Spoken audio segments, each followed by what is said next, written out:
আমাদের গ্রামে একটি মসজিদ তৈরি হয়েছে, এর জমির মালিক একজন দাস, জমি ওয়াকফ করা হয়নি, এই জমিতে সালাত আদায় করা যাবে কি না?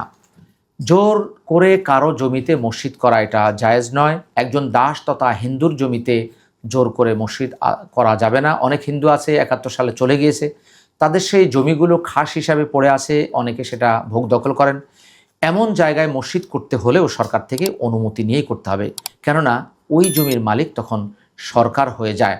অতএব কোনো খাস জমিতে বা কোনো ভাওয়েল রাজার স্টেটে কোনো কোনো মসজিদ করতে হলে অবশ্যই আপনাকে আমাকে সরকার থেকে অনুমতি নিয়েই করতে হবে, কেননা মসজিদে সালাত আদায় করার জন্য ওয়াকফ জরুরি একটি বিষয়।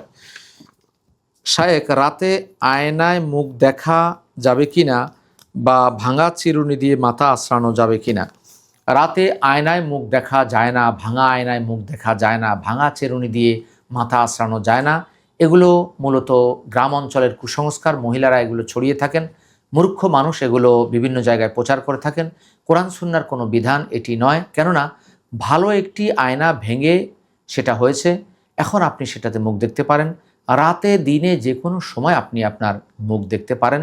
ভাঙা চিরুনি ভালো চিরুনি থেকেই ভাঙা চিরুনি হয়েছে। ভাঙা চিরুনিতে মাথা আঁচড়ালে বা ভাঙা আয়নায় মুখ দেখলে হায়াত কমে যায়, এই জাতীয় কথা গর্হিত কথা, এবং এই জাতীয় কথা মহিলাদের কথা। এই জাতীয় বিশ্বাস করাই বরং গুনাহের কাজ। এই জাতীয় বিশ্বাস করা যাবে না।